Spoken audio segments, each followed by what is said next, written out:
Sure. Okay. So let's do the public comments first. Is that what I see? Yeah. Okay, so interested public members may submit written comments to the city via the city website. Comment entries will only be available during the meeting. They may state their name and address for the record and shall be limited to 3 minutes. Or do we have any, Sharon? We do. We got just one right now. I did get an email, a text from someone that wants to join, but they can't find the link. So what would the link be? Is that web stream? Yes, it's Facebook, YouTube, or web streaming. So where can they find those, Sharon? So to watch the meeting, you can use any of those 3 links that's at the top of the agenda.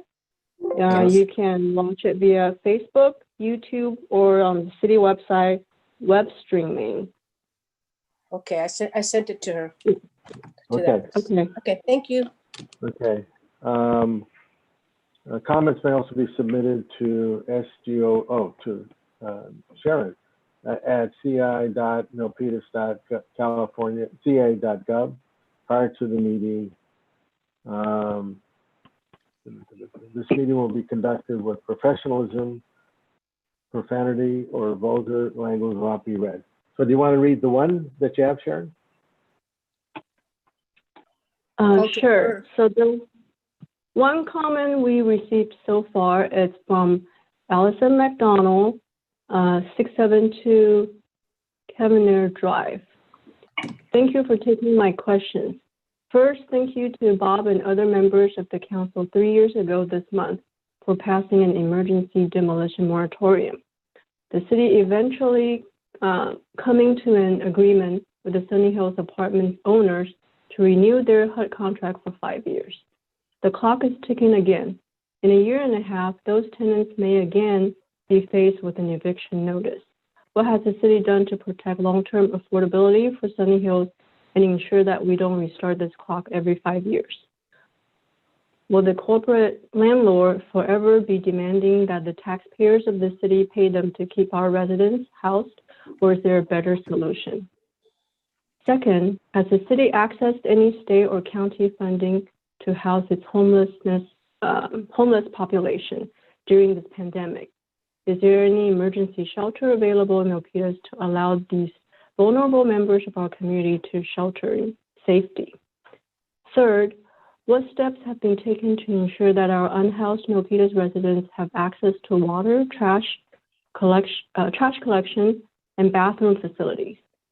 A dumpster, a porta potty, and hand washing station at a minimum should be provided.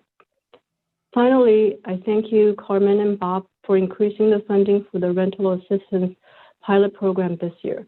I think that the use of this program has demonstrated that there is a real need for rent relief in this city, beyond what we can provide with this kind of assistance. Right now, there is short-term protection for tenants provided by state and county emergency measures. What happens to our community when suddenly people who are suffering from job losses and cutting hours, people who were barely making rent before, suddenly have to pay 3 or more months of rent? Will they ever catch up, or will they be evicted as soon as legally possible, contributing to our homeless problem? Or will you support short-term rent forgiveness measures at the state and local levels? Thank So you. that was one comment. Okay. And if those are part of your reports further on down, fine. But if not, we'll address that at the end if we have to. So let's go to call to order and roll call. I think we have to put it at a future agenda. I don't think. Yeah, that's what I just wanted to see if it was part of the reports is all. Okay, all right. Okay. So we are in order. Roll call. We're both here. They're both here. Pledge of Allegiance. So Adam, do you want to lead us in the flag salute? Sure. Stand up here. pledge allegiance to the flag of No, the United I States, don't see the flag. to the republic To the republic which it for stands, which it stands, one nation, one nation, under God, God, indivisible, Indivisible. with liberty Liberty and and justice. justice for all.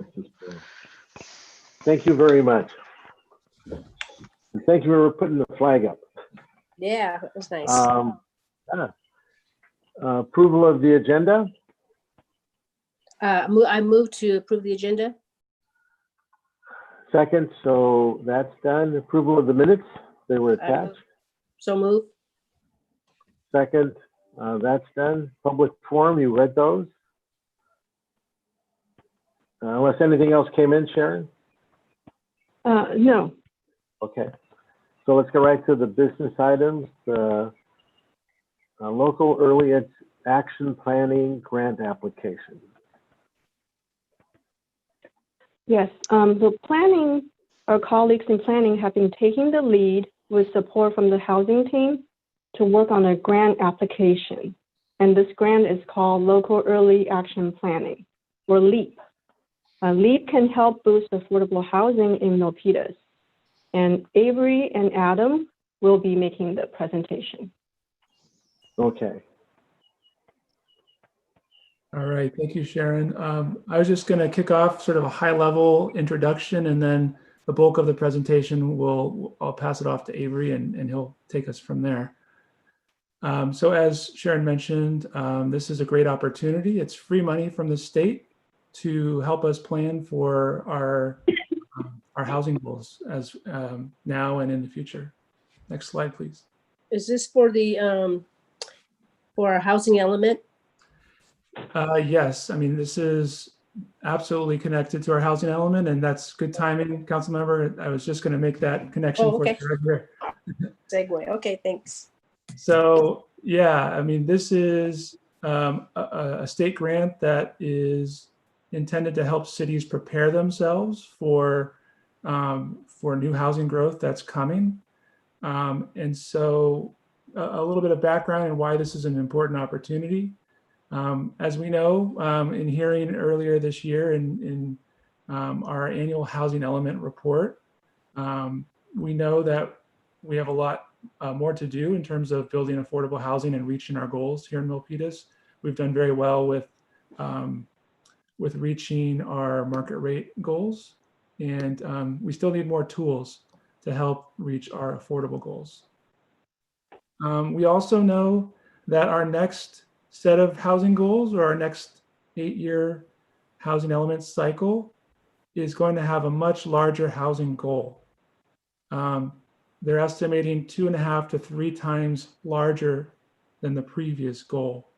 So just to give you a sense of that, that's about 8,000 to 10,000 units, about half of which are affordable. In addition, our housing element is more important than ever. So using programs like LEAP to help prepare for the additional work we'll be needing to do for the housing element to remain in compliance. It's very important to remain in compliance, because if we don't, we can lose access to various state funds, including funding for affordable housing, funding for transportation and other infrastructure projects. And there's even, in extreme cases, the state can now revoke your certification and refer cities to the Attorney General's office if they're violating housing element law. I don't think we would get to that point, but it's something that's there, and that's a few cities have been, I guess, tested on that. So it is important to have a certified housing element, and we know that the next housing element is going to really have to do more than the previous housing element. In addition, there's another new law that states that cities have to plan for affordable housing in areas of opportunity. It starts to matter now where we put affordable housing because of these new state laws. And just as I mentioned before, it's very important that we have new ways to attract developers to come and build both standalone 100% affordable housing in Milpitas, but also mixed income development with where the building has both affordable and market rate apartments in it. So in closing, or just I should say an opening to sort of lead into Avery's portion, this is a really great opportunity for us to do the work that the state's asking us to do anyway, and being able to use this grant funding is a big opportunity. With that, I'll hand it over to Avery from the Planning Department. Right. Good morning, Vice Mayor and Council Member. This has been a kind of an extension of what we brought to you last year. Just as for context, SB2 was the first round of funding issued by the governor's office, and this is the LEAP grant, which we talked about last year, which would be coming in the second year. So as a part of that 2019-20 Budget Act, there was an allocation of just about $250 million for regions and cities for us to play our part in prioritizing planning activities that accelerate housing production to meet those identified needs of every community. This allocation for this year is roughly $119 million for the local early action planning grant, or referred to as LEAP, for cities and counties. LEAP provides a one-time grant funding for cities and counties to update planning documents, implement processes and policy improvements to accelerate housing production at its core.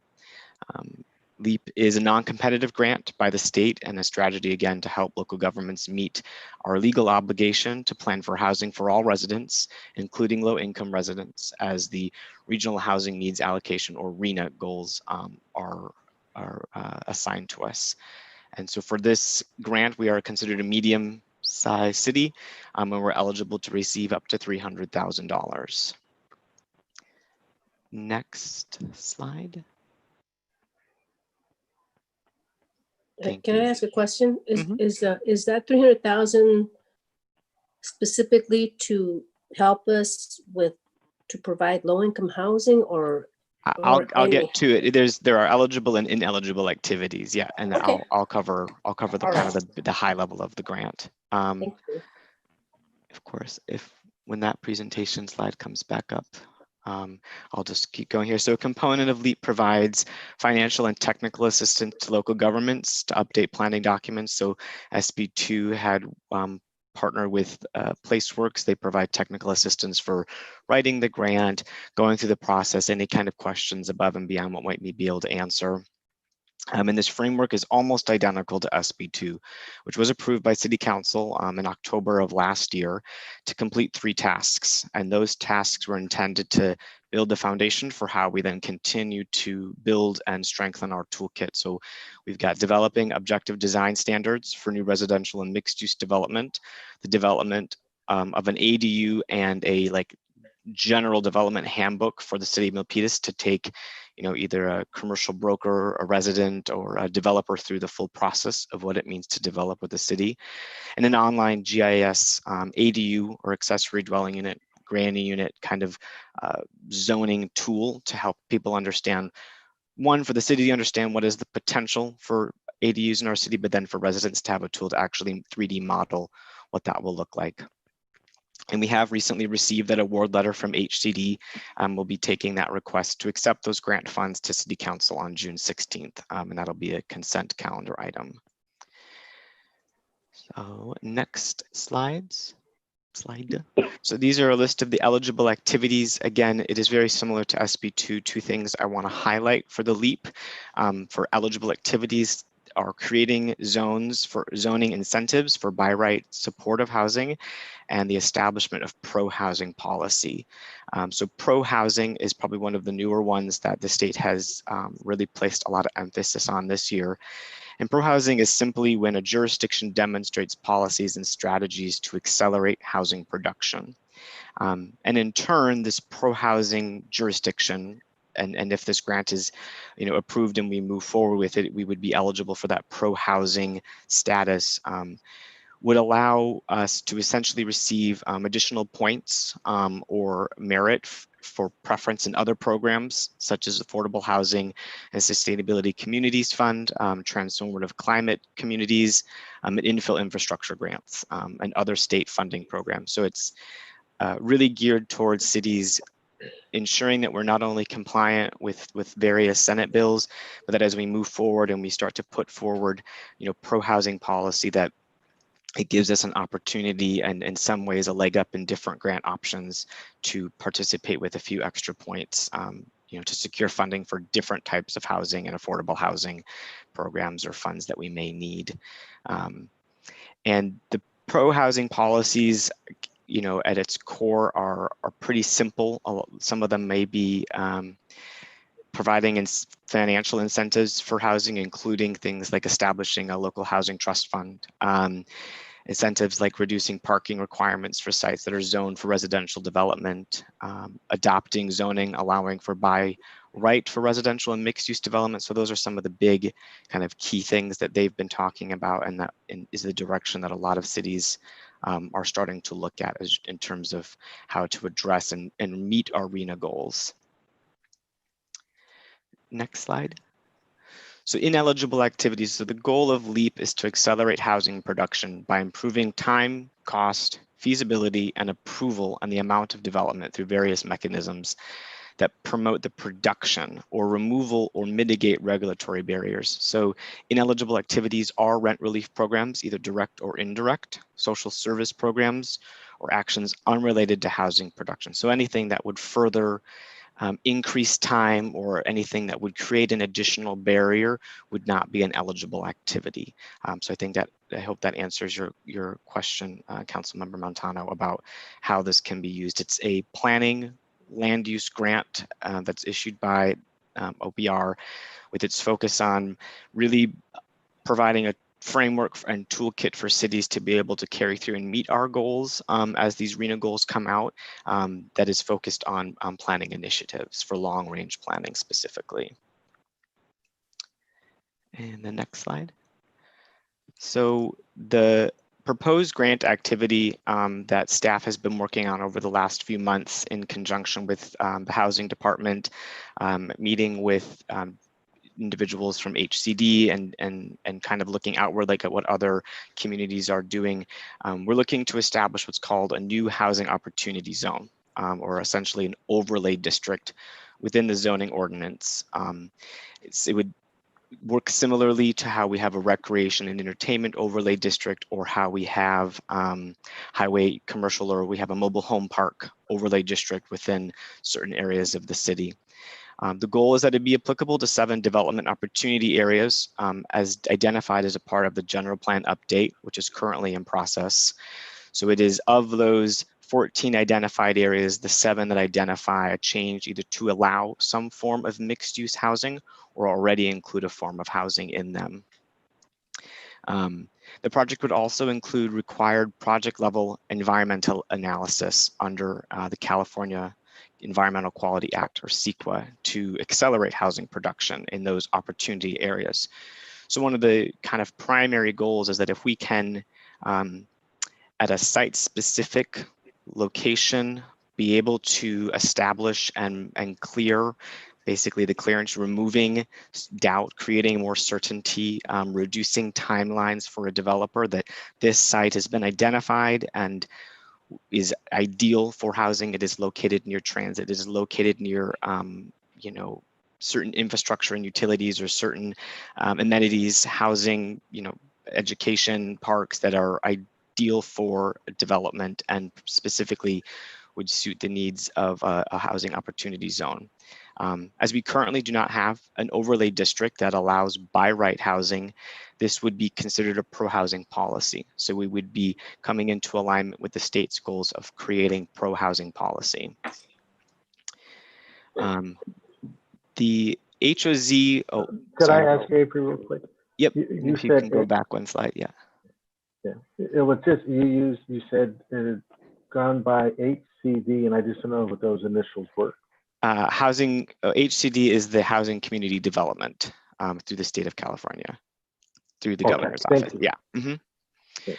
So the HOZ, this housing opportunity zone, will provide objective standards and incentives to developers to encourage and support on-site development of by right affordable, supportive housing, and mixed income projects, including housing for special needs residents. So the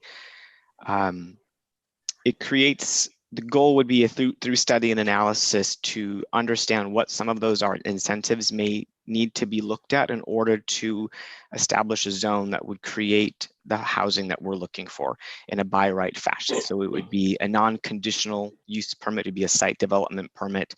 And as we kind of dovetail off the objective design standards that we'll be in the process of creating to be in conformance with other Senate legislation, we'd be creating more certainty, we would be reducing time, and we would be essentially becoming more and more transparent with how the city goes through its review process. And the biggest goal of this grant is to also do the site-specific project level CEQA work, which can be not only very expensive for a developer, but can also take up a lot of time. So when we talk about the time from a developer, time is always money. So if we can set aside and establish sites that have, by doing the CEQA work, we're reducing 3 months of your time frame, that might be enough of a carrot to get them to want to consider developing it. And then by utilizing this potential housing opportunity zone, create housing that is, at extremely low income or moderate or very low income.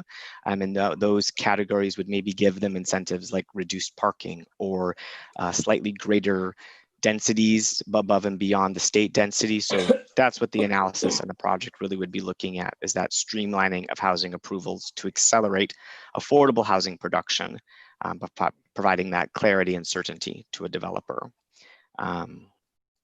And then, can you mention those 3 areas? I think it was 3 or 4 areas that the focus is on. Yeah, so the focus areas are going to be the 7 that we've identified will fit into the general plan's existing land use condition map where the proposed changes will be. So of the 7, and I regrettably don't have a map up, but they were the previously approved areas where we were going to see new neighborhood commercial zones created that would allow for a very limited amount of housing, where maybe we've got a commercial center up on like Dixon Landing and Milpitas Boulevard where we'd see the ability where a developer could revitalize an existing commercial site. Maybe they have the ability to add a few extras, the floor area ratio can be increased slightly, but the housing that they maybe incorporate, if it's a part of this HOZ zone, there's maybe other incentives that would get them to develop a housing that is extremely low income, for example, so that we can continue to meet our RENA goals. And this would include the TASP, or now the new Metro plan, and it would also include the Midtown plan or the new Gateway plan as focus areas for a part of this initial study. So, because we're already doing that, we're already creating a lot of housing in the TASP area. So that you're saying that will be included in the numbers.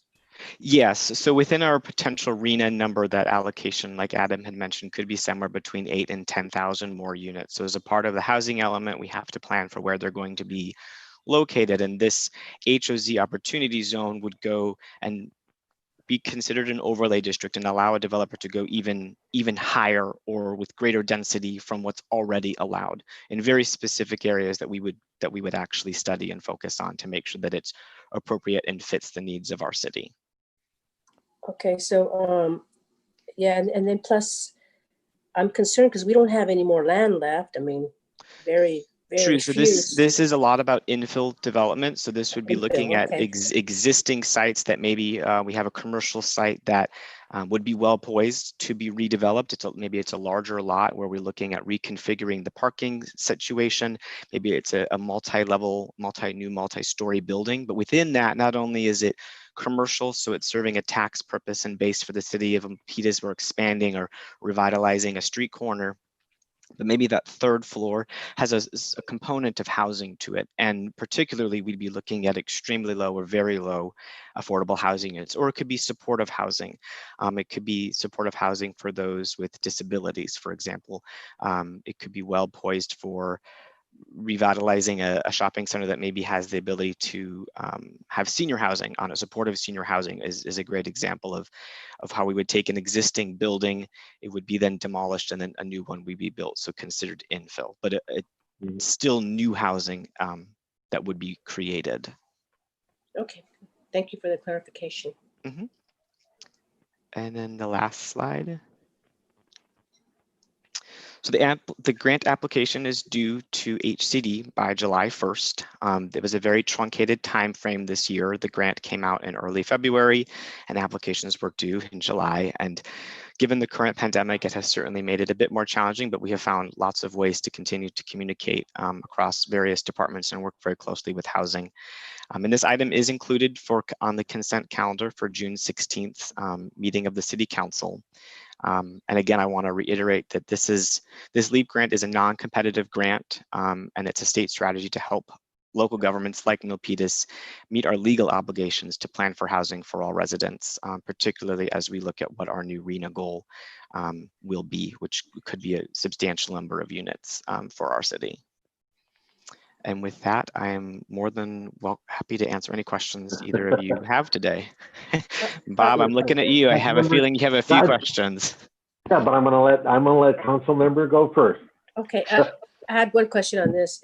Are there timelines to get, because our numbers, RENA numbers are so high, just like many other cities, and it's really unrealistic that we can meet all those numbers. Because I serve on the Cities Association, and we're all saying, well, you know, the state wants us to build all this housing, but the reality is our numbers are so high that, and then plus the land, and is there a timeline? If we receive this money, are our hands going to be tied, or is it just to help us? I mean, because what if we can't meet all those RENA numbers like many other cities are? They've already said they just, it's impossible. They just can't. Yeah, so it is a tool. LA has like a huge number and they're like, what? So anyway, so that's what my question is. There a timeline or are we? So this grant, yeah. So this grant is a three-year period of time for the grant where you need to begin once you enter into the standard agreement and when the work needs to be completed. And there's substantial reporting for each year that the grant is being issued. But it does not, the goal is to create a tool and a way for us to incentivize a developer to help us meet that goal. And we recognize that RENA goal is going to be high and it's going to be hard to meet. But by not having a tool like an HOZ or a housing opportunity zone in place where we can really drill down at site-specific areas and get some of these approvals set up, we're just trying to leverage our tools and our resources so a developer can actually help us meet those goals. And we may fall short of those goals, but we still have that legal obligation to plan for them. So part of it is planning, the other part of it is actually building them. And our kind of, the framework for this is really what incentives are needed, and a lot of this is going to come through a lot of conversations and community outreach that we'll have with the development community designers and then residents, of course, and one-on-ones with council and the planning commission and different individuals in the industry to understand what are those incentives needed to really pencil out an affordable housing project or a mixed-use affordable housing project that the developer is looking to build it or redevelop or revitalize an existing site. So without this tool, we would be left having to do all this work regardless because we're legally obligated.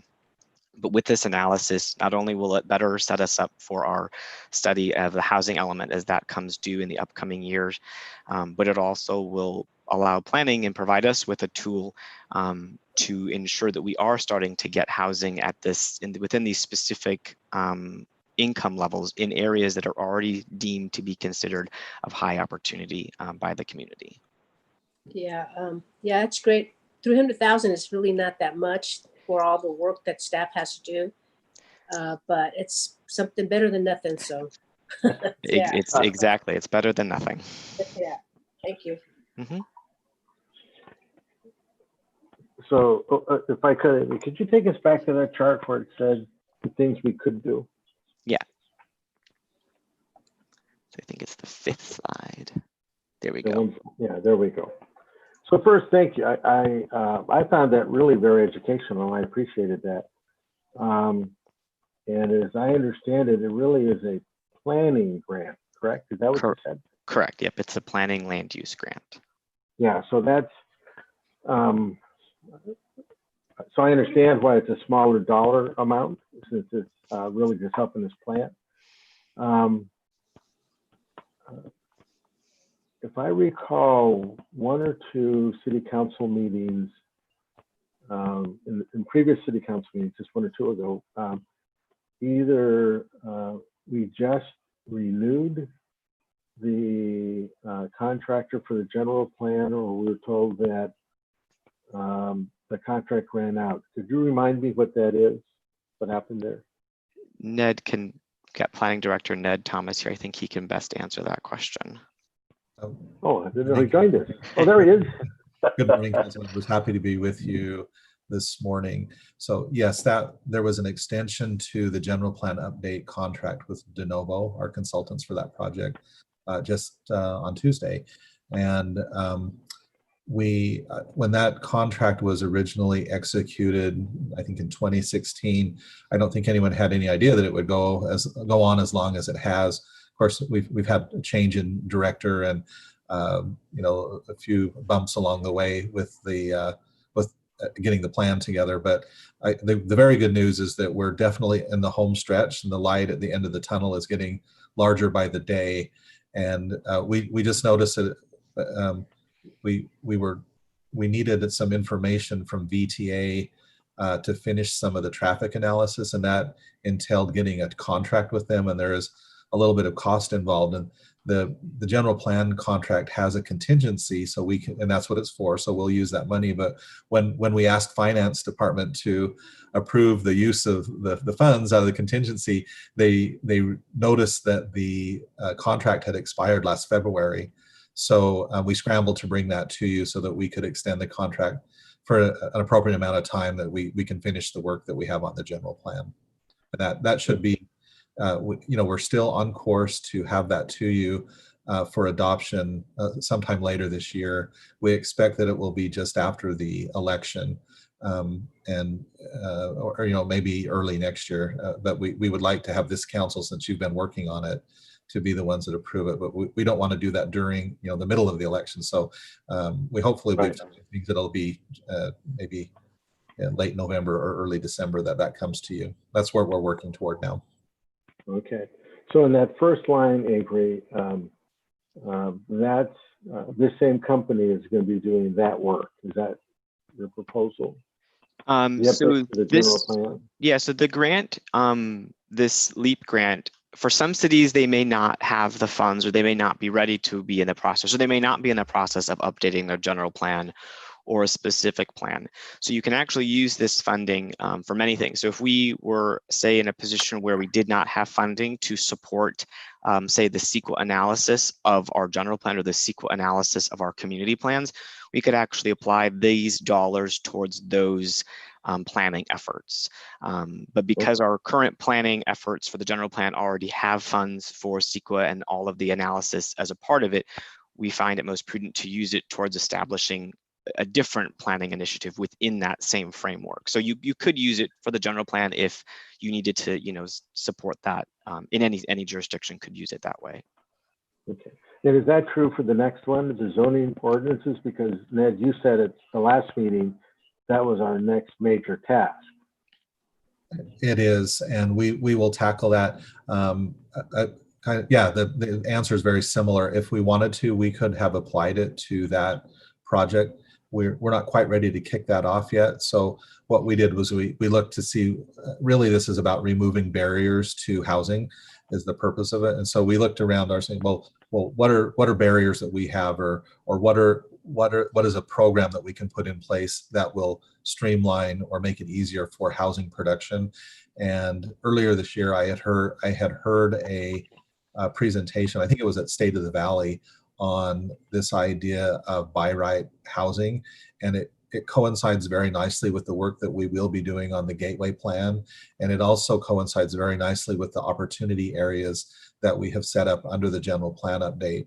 So we took a look at those and said, well, what type of policies can we develop, or programs can we develop that will build upon the work that we're already doing, separate from zoning or separate from general plan. And so that's why we landed on this idea of the by right supportive housing in appropriate areas. That will make it very nice for I think the developers will be very happy for that. And the trick, of course, is, and we need to get a really good consultant, because you get what you ask for. So we want those housing regulations to be very well written so that we accurately describe exactly what the city wants to see in those areas identified for that purpose. Okay. So, so I'm going back, I think, to my last area, which is the housing opportunity zones, which I think is going to be an area that most of the council is going to be interested in. Because that's really, as you said, Avery, taking certain sections of the city and saying, this is where we see that happening. And that's the zoning changes to allow for housing, where right now it may not be. Has, in the general plan group that's meeting, because I know there are residents in there, have you discussed those kind of zone changes already, or presented housing opportunity zones that might be recommended by staff? So the housing opportunity zone as an overlay district actually is meant to, it will build upon the existing already identified zones. So the GPAC, as they put forward that land use alternative map, which had identified 14 zones within it, some of which were to maintain industrial lands and to preserve certain types of zoning, whereas others were to maybe reconfigure some of that zoning to allow for maybe greater floor area ratios, to allow a small amount of mixed use, which may have a small housing component in it. So this HOZ would actually be looking, the analysis would be looking further at each of those areas that have been identified in that proposed plan, to look at what kind of incentives can be provided to then ensure that we're getting the exact type of housing that we want in those areas. And it is going to be primarily focused on existing identified opportunity areas, but we'll have potentially, through the study and analysis, the ability to be applied to somewhere that is maybe not within one of those zones. If, for example, there's still a need and it fits maybe all of our zoning requirements and logically makes sense to be maybe located one parcel outside of the zone we had designed, but still is very feasible and meets all of these goals and the pro-housing policies, that we would have the ability to apply all of these standards outside of that zone, which would then be by right housing, which would not require essentially the changing of the land use designation from the general plan or zoning, because the overlay district is a way of creating by right housing. But the true focus would be looking at Midtown, looking at tasks, if there are any areas in tasks that aren't already being identified or reviewed for this type of activity, and then looking further at some of the other areas throughout major corridors of the city that have access to transit, where this type of activity is going to be most ideal and yield the greatest kind of outcomes. So I'm going to give a couple of examples to see if I'm thinking about it in the right way. And it has we've discussed it not in this area or not in this method, but I want to see if it's the way that it could be applied. And I know that the council member has an opinion once I bring it up. So if you see me going over the cliff, I want somebody to bring me back, please.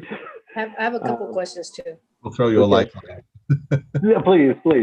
So I know that when you say Midtown, that's really Main Street. And I know there's someplace, a spot on Main Street where there's a requirement for it to be mixed use, but there's also a spot going the other way where it's suggested or recommended it be mixed use, where there's housing, doesn't necessarily have to be there. So in this sort of process, would it be considered after review to change the zoning to say, no, it's on a line that goes directly to BART, which is mass transit. It would be best to have housing up and down Main Street. Therefore, the zoning should be that everything there have housing that's being built. is that, I'm trying to figure out, is that an outcome? That, Oh, I can take a stab at that, Okay. Avery, and then you can let into a couple of things on that item. So I think if we're looking at Main Street in particular, well, it depends on how we, how we update that plan and designate the different areas for either residential or commercial, or most of it, I think, will continue to be mixed use. But I guess what we're talking about is if this, in any area of the city, but particularly on Main Street, if there is a place where housing is allowed and at the direction of the council, we decide that we want to apply this housing opportunity overlay and it's appropriate, and the council would approve that, then the work that we're doing under this grant would create a set of rules and really design standards of what that housing needs to meet. And provided that the application that comes from the developer meets those standards, then the process for them will be very light touch, very streamlined. And in that way, the intent, we meet the intent of the grant, which is to sort of clear the decks for housing to be developed. And that might be things like we would have maybe a quicker review period, or we have we'll have a checklist and we'll go down the checklist, and provided that development proposal meets all the things on that checklist, then it can be almost approved with we might even not, maybe doesn't even require a hearing, or it goes to zoning administrator hearing, or those are the things that we'll need to work out. The other thing I wanted to say about that is when we talk about the Main Street plan, we're really talking about the anticipated gateway plan, which of course, as we described to you last year, changes the focus, and it includes those newer areas around the Sarah Center and even the school district property, Abbott Avenue, and the connection there. So there are opportunities there for us to do, probably, I would say, significant opportunities for us to do housing in some of those areas.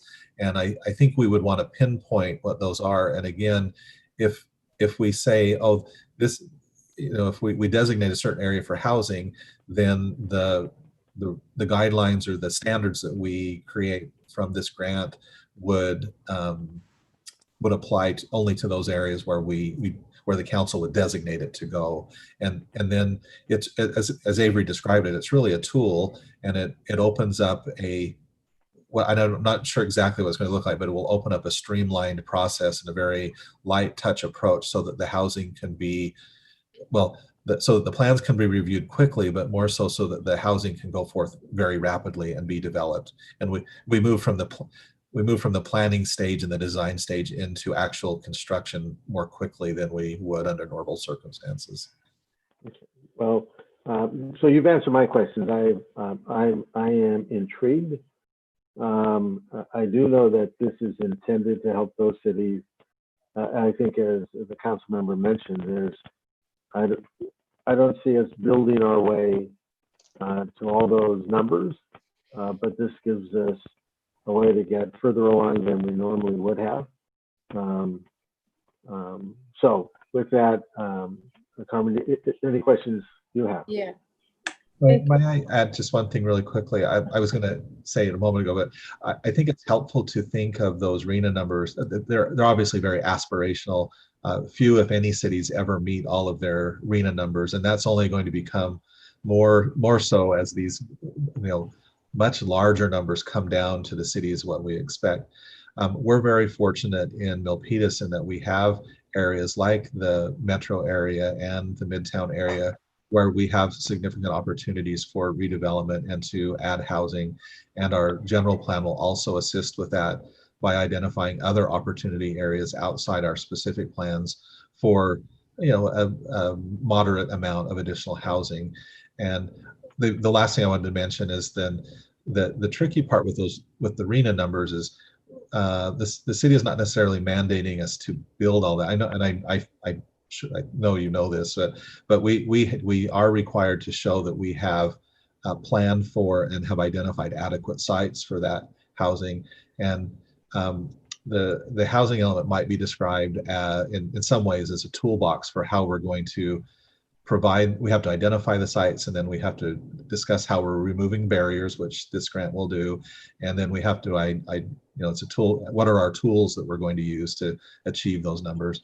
So the work that we'll be doing here will just be one piece of that puzzle, but it will certainly be very helpful to us that we can describe in our housing element. Well, we received this grant and this is how we used it. And by right housing is, I don't know if I kind of think it is cutting edge. Maybe it's not. It might be applied in other areas, but it's not been tried, to my knowledge, in the South Bay or even in Milpitas. And so by doing this, we're showing that we're willing to try new things. And as we send our housing element to be certified by the state, I think they will look kindly upon, a very creative and outside the box thinking, if you will, on housing policy. Excellent. Thank you. Carmen? Thank you, Chair. I had a question for Adam. Adam, I know that this LEAP is to create a housing opportunity zone. However, what about this? But our land is limited. We all know that. But what about special districts? You have the school district, you have BTA, you have the water district, you have open space authority. They have so much land. Did they receive this type of opportunity? So, because it seems to me that the state should have asked them as well, so that way they could, or maybe allow us to work with them, so that way they could free up some of the land to build. No, that's a good question, Council Member. To my knowledge, the LEAP grant is really geared towards cities and counties that have land use authority. And I think what you're describing are landowners. So I think that's a very important piece of the puzzle, is what the landowner wants to do with their land, regardless of how it's zoned or what incentives exist around it. So I do know that, and perhaps Avery or Robert, speak up if you have anything to add, but I do know for state-owned properties, there has been some movement and direction to use some, what they're calling surplus lands. There was a map that they recently published. I don't know if there's any of those sites identified in Milpitas. And again, those are state-owned, not the local agencies that you mentioned. Yeah, but we can do some more research, but I'm not aware of anything that compels, and Chris, maybe you know better on surplus lands laws, that compels them to use their land for housing. Yeah, no, thank you, Adam. There has been some change in the law with regard to the Surplus Land Act requirements. And one of the requirements is that it has been expanded to include special districts. So certain agencies beyond cities will have to comply with those requirements, which means when they're selling land, they would have to obviously make a notice of availability to certain parties, which would include housing providers. So that's a new state law that kicked in this year. When did that kick in? I believe January 1. And this is for special districts then? Correct. So the same requirements that used to apply to cities now also include special districts. Oh, well, that's really great to know. Because we have several special districts that we, the taxpayers, pay taxes for these special districts. So they should also be part of the conversation. Also, I know we're pro-housing and we want to accelerate housing production, but we also have to keep in mind the traffic, the water, the lack of open space, the quality of life. And I just want our staff to keep those things in mind, because those are what make Milpitas Milpitas. Thank God we have our previous planners created huge lots of parks. We have huge parks, and this is one of the gems that we have that makes us distinct and unique in our city. So that open space is important. The future of water is going to be going up, just to let you know. I mean, you probably already know this. Water always goes up. It's never going to go down. It's always going to. That's just the nature of the beast. Traffic. We also have to consider the traffic circulation out in our city is small. I forget how many square miles. So we are the crossroads from 680, 880. So everybody comes through our city, and I just want to make sure that you keep in mind when you're planning this that traffic is a big, huge problem, and just make sure that the circulation, you create new circulations, or just keep that in mind, because that's a big one. Traffic, water, open, and not to use up our open space, to make sure we have some open space. However, I know that open space is what this local planning, this housing opportunity zone is looking for open space. But keep in mind, I do agree with that. I do like that it's existing areas, commercial areas that might have some potential for some housing there. But I also want you to keep in mind that we need to make sure that we keep our commercial, the commercial aspect of it, because they are the ones that bring in more revenue, commercial rather than housing. And yeah, just keep those things in mind: commercial, traffic, water, open space, commercial, preserving our commercial areas as much as we can. So, all right, thank you. Thank you. So if you could put up the recommendation again. And so first, is there anybody that wants to make from the public that has anything to say? Sharon? No. Okay. So I'm looking for a recommendation. Okay, so I'll go ahead and move that we present this to the city council at our next meeting, I think, or whenever it's beneficial. Okay. So I second that, which is adopting this resolution authorizing the city manager to submit the LEAP grant, Correct. a competitive grant. I did think it was interesting that all of this, but it's subject to approval by the city attorney. I don't think I've ever seen that, Chris, but I did want to read it out loud. Yeah, I would just confirm with staff, do we need the subcommittee to actually essentially make a motion to make this recommendation, or is this something that city council would be doing? I think in last year's, when we presented SB2, they did make the recommendation to city council that the item be approved. And this is just the recommendation that's been written into the AR for council, Okay. specifically because the documents that follow the application, the signing of the standard agreement, have to be reviewed by the city attorney, which is the language we've been using. No, thank you. So subcommittee members, you don't have to actually make a motion to adopt a resolution today, but yes, if you'd like to just generally recommend this to the council as part of the subcommittee, I think that's what staff needs at this point. But yes, that language, we use it on rare occasion, and it just turns on, what are the grant documents, and making sure that I have a chance to review and make sure that we cross all T's and dot all I's. Okay. Great. Yeah. So you don't need us to vote, or you do? I guess a consensus. You need an actual motion, Avery? No, we don't need an actual Okay. motion. Okay. We'll know that if we did, you would have got 2 votes. Sounds good. Sounds good. And I just want to make a comment that now that we know that special districts are also required to use any surplus land for these housing opportunity zones, that we the city can work with our school district and other special districts to help in that field. It shouldn't all just be on the city. It should be a shared mission. Absolutely. Yeah. This sets us up for the potential, if we are able to form those partnerships, to identify that some of that land, if it's someday or at some point in time it to be sold, that it have to follow this housing opportunity zone, that we would actually be building and seeing what we're looking for in our city. Thank you. Good.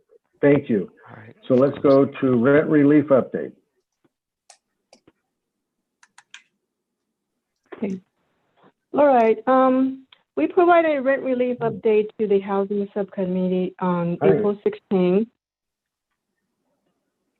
And just this morning, we received the latest data from Silicon Valley Independent Living Center, and there was a significant amount of requests in the last week and a half.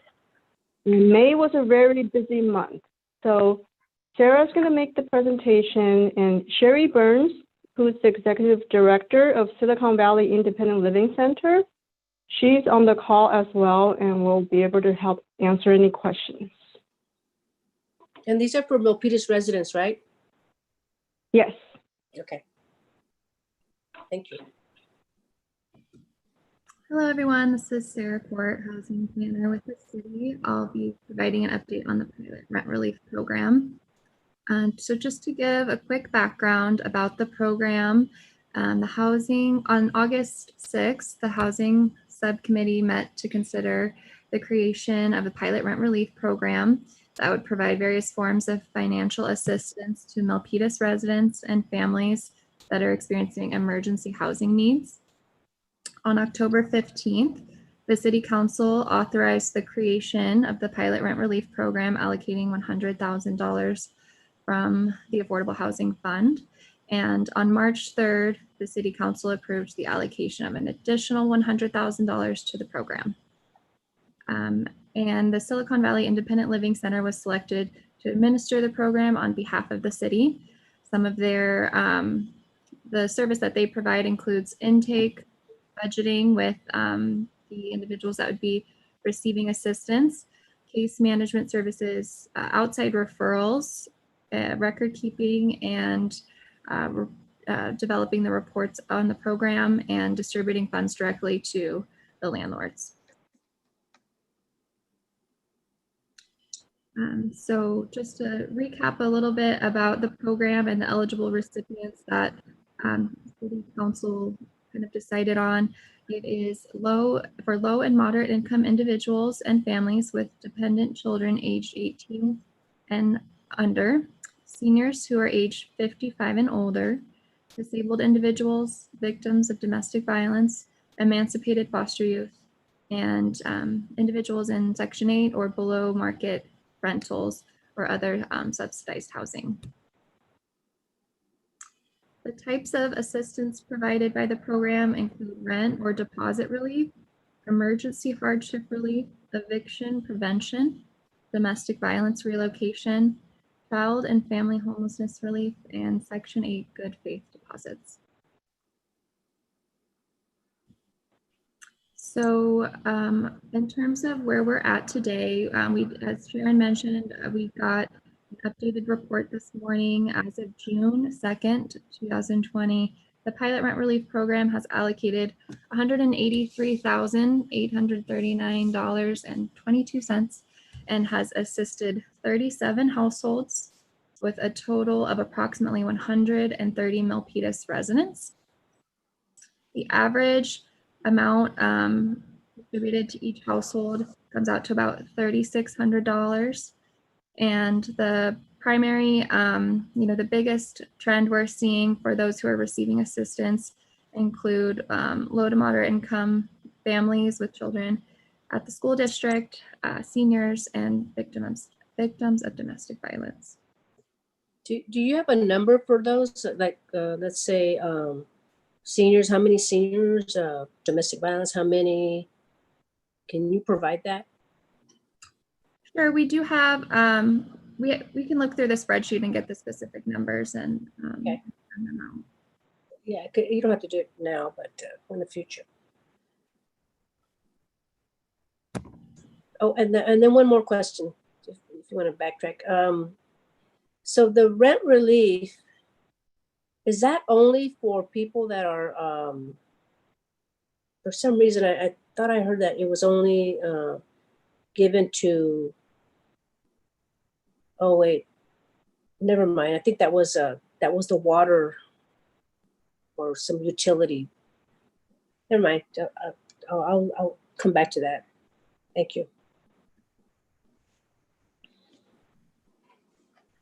So we have seen a huge increase in requests since The shelter-in-place order began on March 19th. So 25 out of those 37 requests for rent relief have come in since the COVID-19 pandemic began.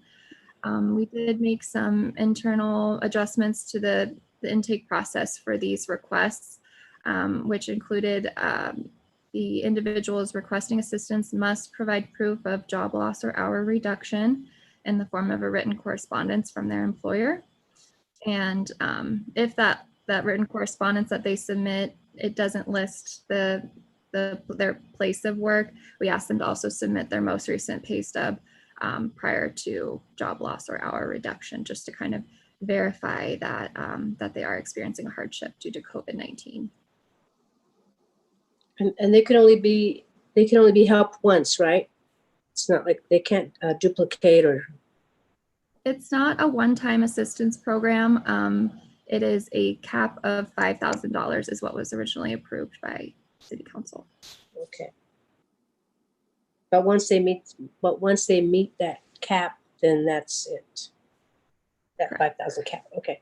We have made some exceptions as it was kind of written into the program guidelines for children or families with children at the school district experiencing homelessness or victims of domestic violence, just to go over that cap if necessary to prevent homelessness or eviction. But a large majority of the individuals that we serve are well below the $5,000 cap. Okay. And those 72 Milpitas children served, how did you come up with that number?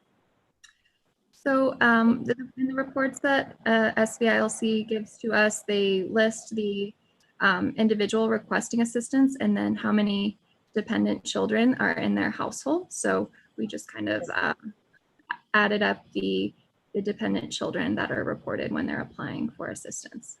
Oh, okay, it's not another entity giving you those numbers. Okay, thank you. Well, I'm sorry, who gives them to us? 'Cause I didn't hear that. Independent. The Silicon Valley Independent Living Center, they provide us reports probably monthly. We'll ask them. So in our most recent report, it's about 72 Milpitas children served is what we calculate.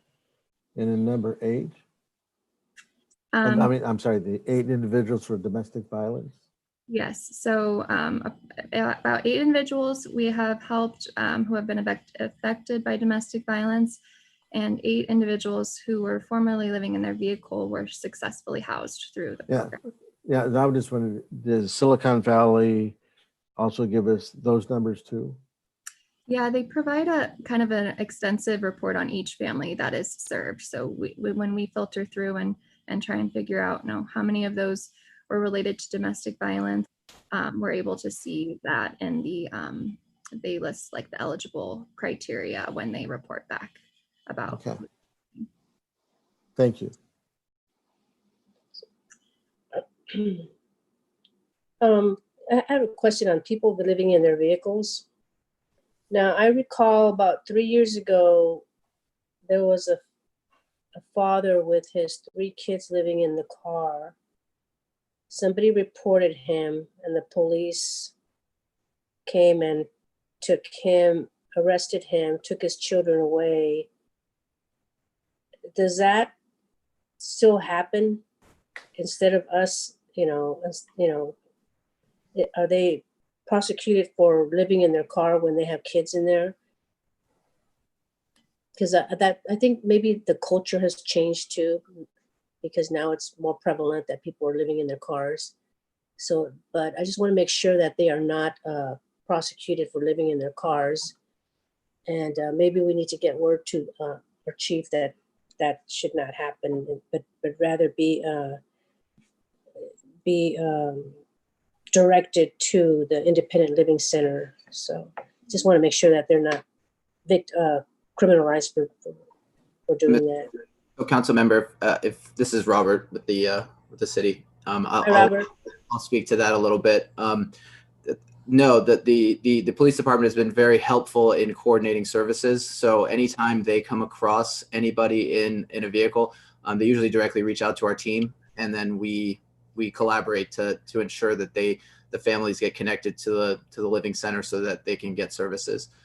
So I believe that the communication from the chief on down has been to really help these families and not to criminalize, living in their home, in their cars. Yeah, I'm so glad. Yeah, because I'm glad that the things have changed, because I recall it was in the paper about maybe 4 years ago, and I felt so sad because they were, there was no compassion. They were just, and somebody just reported them to police, and police arrested them, and they got sent to jail, and the kids were taken to CPI. It was in the paper, the Milpitas Post, but I'm glad that we're coordinating and that's not happening anymore. And just to give a further shout out to the police department, in most of the cases, they actually take the families back to the station and provide the kids snacks and food. They really do go above and beyond to just try to help, even for a couple of hours, until we can try to coordinate some services. So I just thought I'd let you know, since you weren't entirely sure how they went about that. I think they went about it in a very professional manner. Yeah, I'm really glad that since the chief has gotten in Corpus, there's been more opportunities for them to help, and they're doing a great job. We're very lucky to have a great police department. Thank you. So I just want to go, there you go. In the 72 Milpitas children served, Sarah, is that an unduplicated count? Can you tell me how many families that equates to? So we had, we reported 37 households were served, and then within those, there are approximately 72 children total. And in the those that lived in vehicles? Those were across 2 households. 2 households. I believe the same for domestic violence, it was 2 households. 2. Thank you. So can I go back to the domestic violence? So what happens to do we put them up in a hotel, or how does that, or we send them to a domestic violence shelter? How does that happen? What are the process? So I guess it would depend on the situation. We are able to put them in a hotel, same day, that if that's kind of the best solution for them in that moment. I know one of the cases that we worked on, we had assisted in helping them just move apartments within their existing apartment complex to ensure that that somebody did not know, where they lived. I think that their location was compromised. So we were able to help kind of assist with the costs for that relocation. So it really depends on the individual situation, and oftentimes our domestic violence partners in the community step in, and SVILC, and everybody works very collaboratively to find a quick solution. Okay, thank you.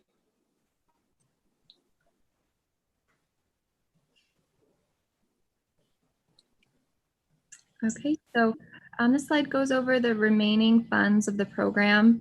That date's incorrect, but as of June 2nd, 2020, the Pilot Rent Relief Program has approximately $16,000 remaining. And SVILC informed us that there are currently 13 families on the waiting list. So our funds are running short as of right now, and we do have quite a few families reaching out for assistance at the moment. And as far as funding sources, to date, we have received $200,000 from the Affordable Housing Fund. Other funding sources that could be possible for this program include the CDBG CV funding that's being provided through HUD and the CDBG grant. Is that the COVID CDBG funding, or is that the regular one that we go through? So we received additional funding just for the COVID response from CDBG. It was about, I don't know, Robert, do you have that number of the additional funding that we received? It's $397,000. That's the supplemental, right? Correct. Right. That's from the CARES Act. Yeah, it seems that this is. yeah, So okay, what's the total that's needed, Sarah? If you were to fund the 13 that are on the waiting list?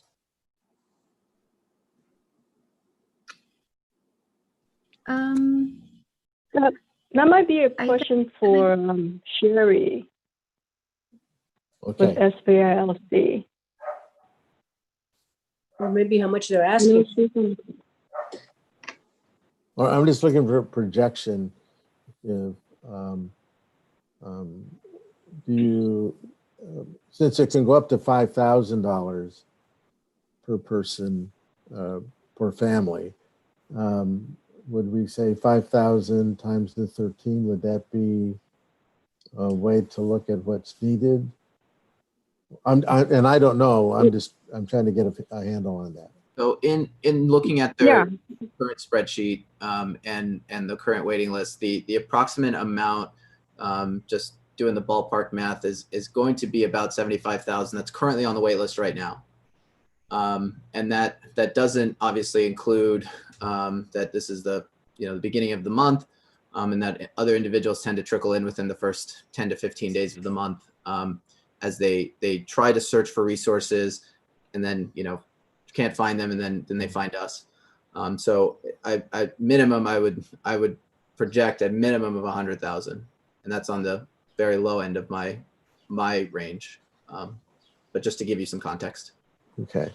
And so is Walter on the phone or in this meeting? No, he's not on this call. Is Steve? I don't see him on the list. No, he's at some other meeting. He was telling me. Yeah. Okay, so EOC, economic something. okay.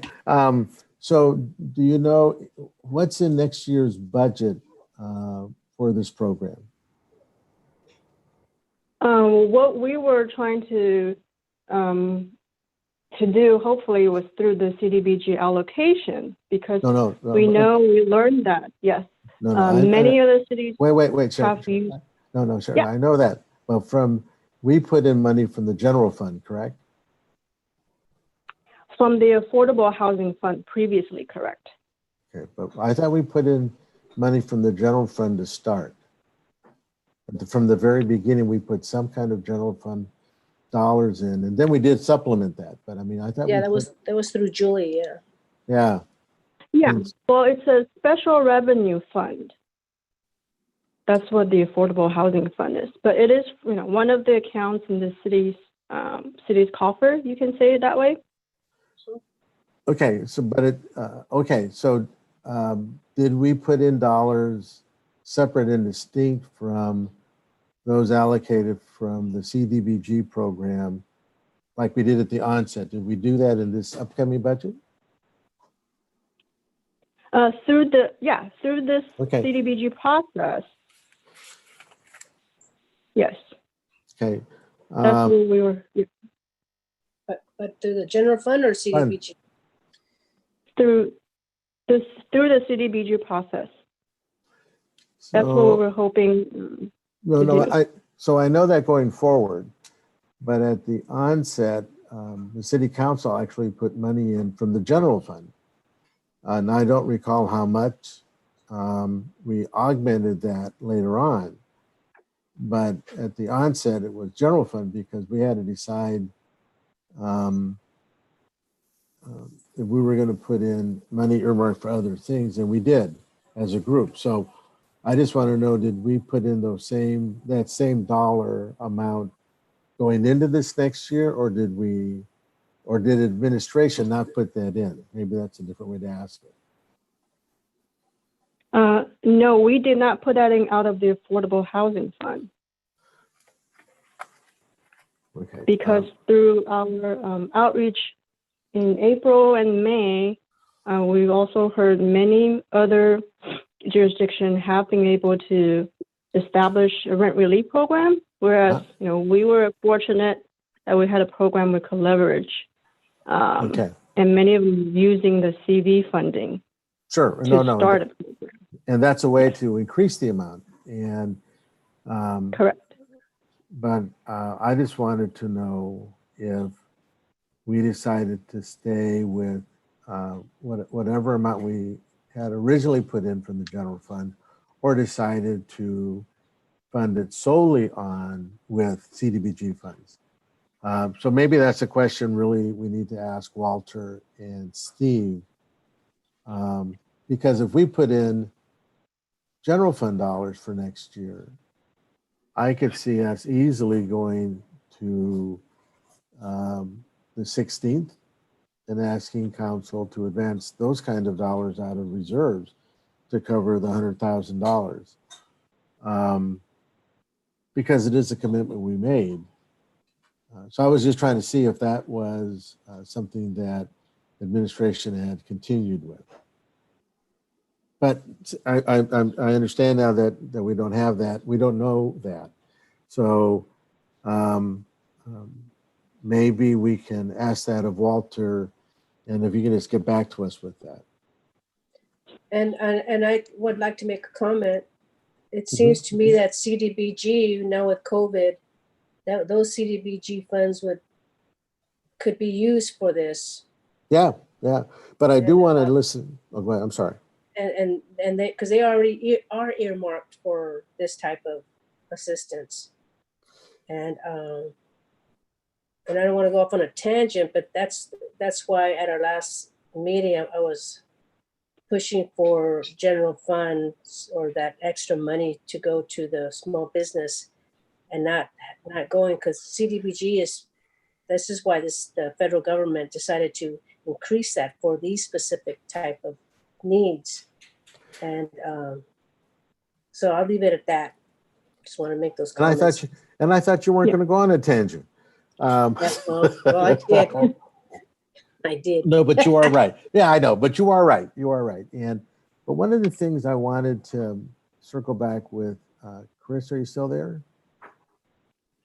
I'm still here. Chris? Okay. And I don't know if this is the appropriate time since we're talking about rent relief.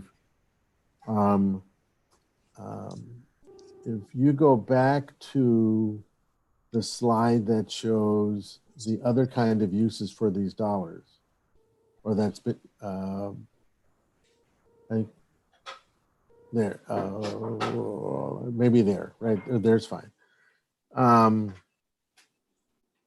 I think that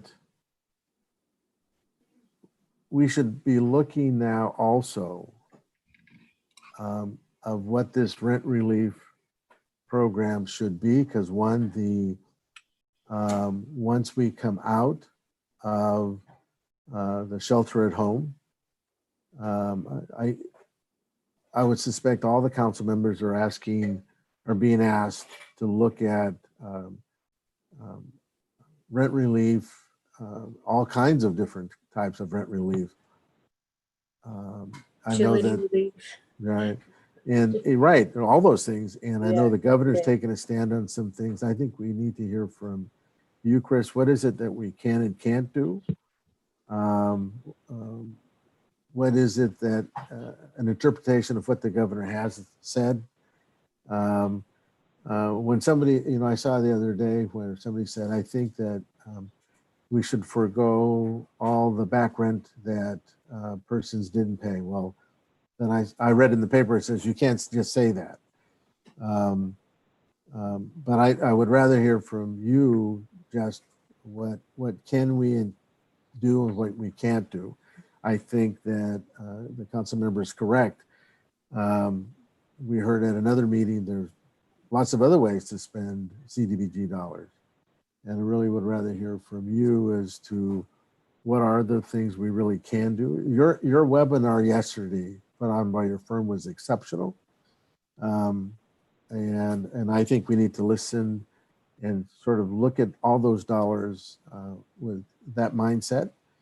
But what I don't want to do is not hold true to what we started. This whole rent relief started with the urgings of Councilmember Montano. This is what got us where we're at. So I don't want to leave these last residents at the end of this year without finishing the program. And if we need to take something to council to make sure we have enough dollars to do it, I'd like to know so we can recommend that, Carmen. If we don't have to, that's fine too, but I don't want to miss it simply because we didn't write something up. Yeah, that too. So Those are great questions. I'll try to hit some of the responses depending on what the question was. Yeah, I think you are correct that generally when we're looking at the rent relief program, we've set it up in a scope in terms of what we will allow for in terms of rent relief. If we wanted to expand kind of what the list of uses could be, we did provide some advice to staff, but we're happy to share that with the council as well. Obviously, we'd want to look at existing programs. If there are existing programs, either from the state, the county, or the federal government, we'd want to use those resources first before we expand the program. And a lot of that has to do with the gift of public funds. If there are other programs out there, the city might not necessarily need to step in. But with that said, if there's no programs out there, then we would look to expand the program in a way that would be consistent with the prohibition on the gift of public funds. So we'd want to look for public purpose. We want to make sure there's some protocols in place that we can check that someone truly does have a need there and that the money will be used generally for whether it's Milpitas residents or the community at large, making sure obviously that there is a public purpose there. And then with CDBG, yes, there's the federal government has kind of set out what the uses are. And so it's a little bit more expanded and we wouldn't have to deal with the prohibition on the gift of public funds because we're not using general fund, we'd be using federal dollars at that point. And then I heard just a mention of, I think, what other cities are doing in terms of allowing or imposing regulations, rather, that would essentially allow tenants not to pay rent. We have looked at that, and there have been legal challenges to those types of ordinances. So we would not want to go in that direction. But I'm happy to answer any other questions you might have. So I look to the council member. I just think two things. One is to make sure we have an item on the agenda for the 16th, is it? So we can discuss this and leave the council leeway to talk about how to spend the money. If we want it towards the small businesses, the rent relief. I, for one, really, if you look at what we're doing with the dollars, and it is for COVID, those that are the most open to catching COVID are those that don't have housing. But I'm looking at our assistance to seniors, domestic violence, those that are living in their cars. I just think that it might be time for us to consider some type of social service department or function within the city. So we have a person that does that for us that really helps our residents in need. So they can direct them to the county or within our own agency. And I know that I heard Council Member Montano speak at the last City Council meeting about that Economic Development Corporation. And if that's an entity that allows us, because it's a 501c3, to do some of those things, then I want to be supportive of that. If it is something else, I trust you, Chris, to leave us open enough to be able to discuss that at our next meeting so that we can start moving. I think it's,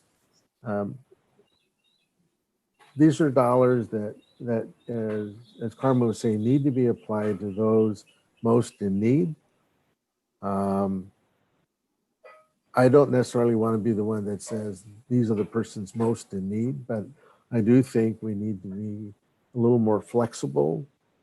And I think that entity that Councilmember Montano brought up provides for that because it includes all the city council members, 5 of us. And we can take these things up as soon as there's an area that comes up, as opposed to, once or twice a month as our council meetings are. Yeah, that's a great points. And I just wanted to thank Chair Montano for her leadership in asking questions about the Economic Development Corporation. I won't get into too much about it today just because it's not specifically on the agenda. But yes, we could look to make sure the agenda item for the 16th is broad enough to talk about that. And you are correct, it is a nonprofit public benefit corporation that exists within the city. Something we haven't utilized in a number of years, but it is still available. And it would allow for some sort of grants to come in and also to be given out based on its nature. And it is the city council that essentially sits as the board, so to speak. Thank you. Okay. Yeah, I would like to, I'm glad that we want to look into this seriously. And perhaps the Housing Community Development or Housing Community Department can help with forming the other entity that you mentioned about a social services branch, or maybe it could be that, and then the branch would be the social services, but the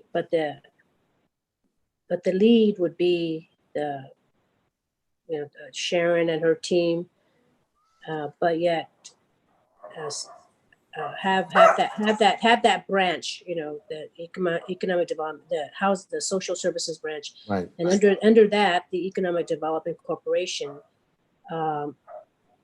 because I think this is I know right now we're going through COVID and all the shelter in place, and it's affecting people's ability to go to work.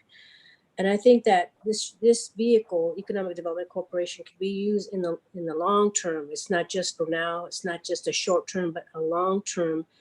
And we will have the ability to give out grants, because right now we can't give out grants. So this is one of the barriers. We can't really do much. We have to depend on other agencies to help us along. But I think if we have this in place, well, we do have it in place, but if we utilize it, we can do so much more. And hopefully, I don't know what is the way how we can move this forward. Chris, I guess would you be looking into this, or who can we direct to get this ball rolling, to make it go? No, great questions, Chair Montano. I think on the 16th, if the council wants to have a discussion about it, decide if it's a vehicle that the council would like to utilize. And then I think looking at the components with staffing, I think that could be a discussion for the 16th. Good. Okay. Yeah, Excellent. Great. Okay. Thank you. Is there any more for the report, Sarah? There's one last thing, just about an update on the eviction moratorium. Okay. And so Santa Clara County is in line with the state, and the moratorium will now last through July 28th, 2020. And then kind of the caveat of that is that tenants will have 12 months to repay any rent that is due, and 50% of any rent that has built up during the course of the eviction moratorium must be paid back within the first 6 months of those 12 months. So just kind of based on the trend that we've seen in Milpitas, many renters are struggling just to pay their current rent, and it will be difficult to make up any deferred rent in the future. So we do anticipate evictions to increase and rent relief requests to increase as well. Yeah, that's a huge. Could you go back to that last slide again?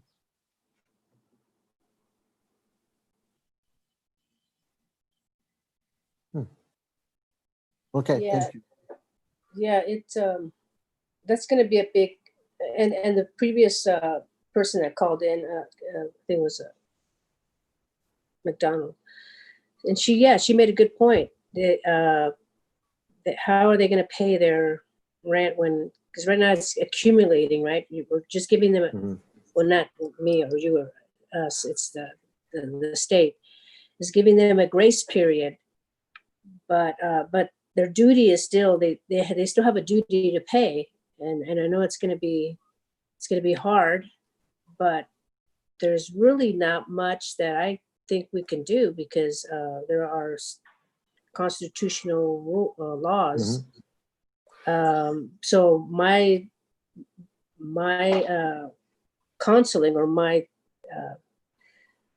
response to that is for the tenants to try not to prolong it.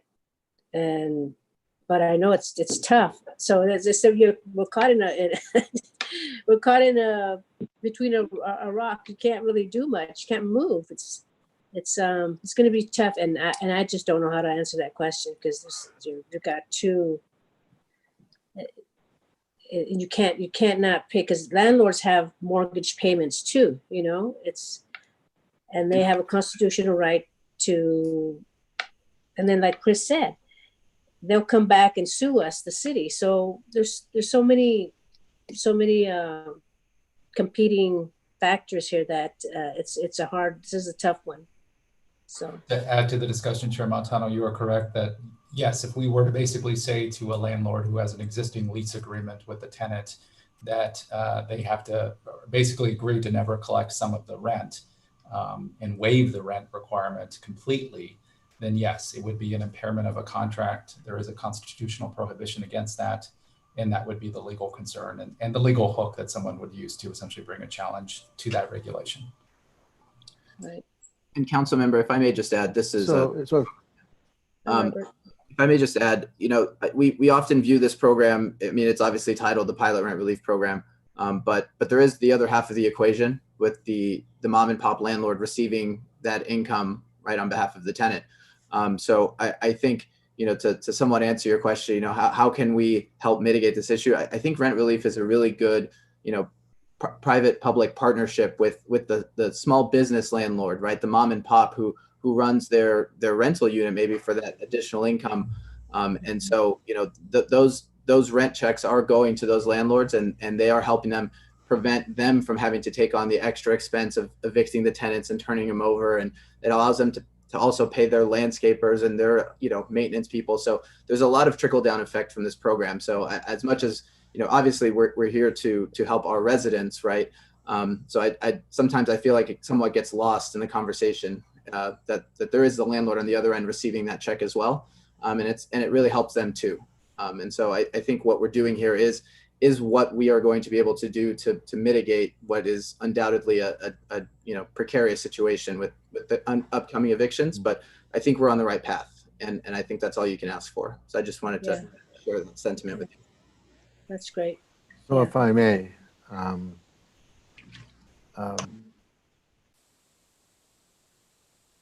I remember that, I'm trying to remember the organization that we do contract with that goes in and mediates, Sentinel, Project Sentinel, who has a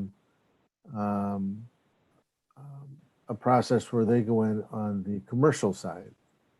And in going to see one of those, it's very interesting how they go in and sit down with a commercial tenant and that owner of the facility and actually work out something really different. And in listening to Board President Han Lin and MUSD talk about how she's done it now for, I think it's 6 commercial tenants, where she has helped them negotiate a whole new lease at a lower rate with much better terms. And so I think there's really many different ways that we can be helping besides just the dollar part. It is having somebody go in and assist them because right now, if you look at rents are going down. That's what the papers are saying, simply because people are leaving. Nobody wants their apartments and or homes left empty. So some rent is better than no rent. So I think there's lots of ways to look at this. But so I think that we can receive the report. I think all those other things I would like to bring forward to the full council for their discussion, like you did with the subcommittee for small businesses, Councilman Montano. We need to bring forward anyway additional dollars to cover the $100,000 for to carry over this last group. And I think we need to include these other things for discussion because everyone there is going to want to have input, and I don't, and I'd like to have them provide that, and also the community that's going to want to have input into these things. And Chris, I think it gives you an opportunity to state to the community as a whole what we can do and what we can't do legally. So if we can put this on for the 16th, also I think that allows us to have that discussion and then take action.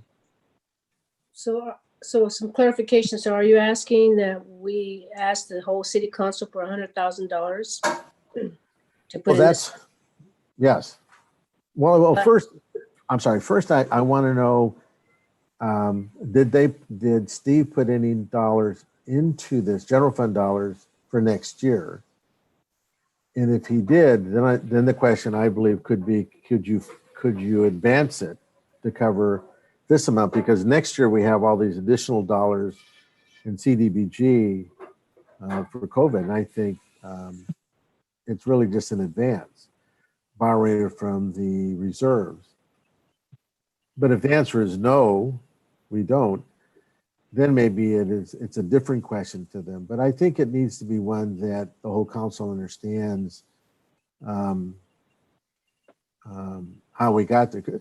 So if I were an accountant, so if I put on my social services hat, it is, we need to make sure we take care of these persons and provide them the services they need, because that's what's the number one priority.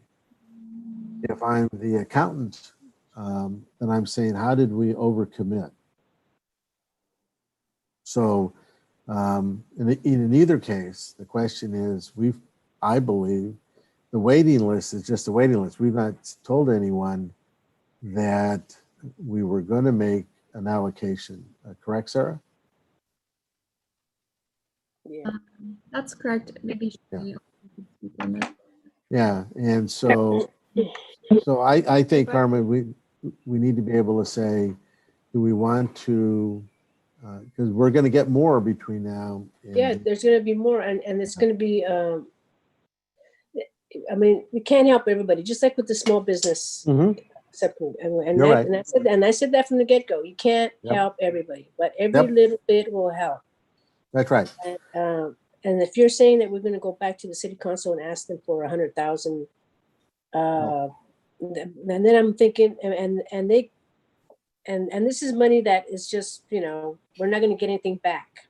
And this is why I hate to come back to it, but this is why I wanted the business subcommittee, the 200K for the business subcommittee for the businesses, because at least with the businesses, you get revenue back. And then again, it's a loan. This is not with the business community, it's a loan. It wasn't a grant. So when you're saying right now, you want to go back to ask them for 100K, I'm a little bit perplexed, because we can't, this is grant. This is a grant money, but with the businesses, it was a loan. So so there's three ways I think we can do it. I'm frustrated. I know, I can tell. Even on the screen, I can tell. I tried so hard. No. So let me see if I can make it easier. And Chris, keep me from going off the tracks. Because I'm trying to interpret the recommendation. Because it says, provide direction for changes to the program to be brought to City Council. So I'm interpreting that to say, that there's a need to include. I apologize if my dog's bark. More persons within the program. I think there's some that would say,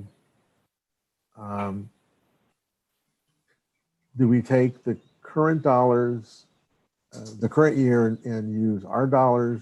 Do we use CDBG dollars, or do we include no dollars? I, for one, want the consideration. I'd like the city council as a whole to make that consideration. Yes, you made that point, and I think it needs to be said.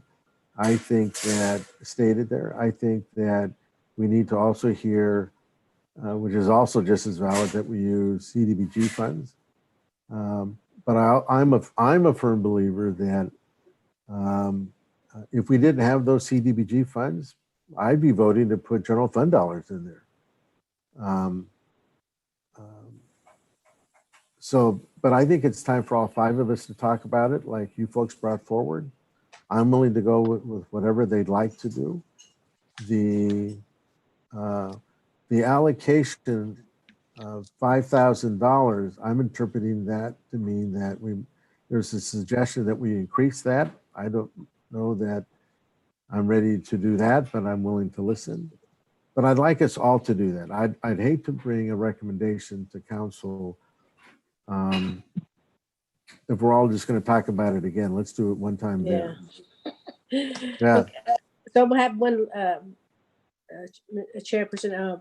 So I'm going to make a recommendation right now. So I heard that the average was $3,000 that they're asking for. So they could, and the max could be 5,000. So I'd like to reduce that 5,000 to 3,000 to maximize, to reach more families that are on that waiting list. So I want to make a recommendation to reduce it to 3,000. Or what was the average? 3,500? I believe it was 3,600. Okay, so yeah, 3,500 then. I'd like to make that recommendation to reduce it. So that way we can reach more help, so we can help more families. And again, it's a one-time help, no duplication. And that way it opens up more help for the other families. As far as funding, I would like to keep it with CDBG because that's, I would like that funding to go. Well, first of all, CDBG, one of them is rent relief, but what about what were the other ones? There was, what are the other allocations for? Are you talking about eligible activities? Yeah. So, Yeah. Some goes to that our senior housing. Some of those funds. So the eligible activities, it could be for seniors, food assistance, domestic violence victims, fair housing, legal services. I know one of the things the council is considering is the small business assistance program as well. Right. Yes, but rent relief is another area. And to just answer the questions earlier, we did not put it in the budget to use rent relief out of the city's funds because we're trying to preserve the city's funds.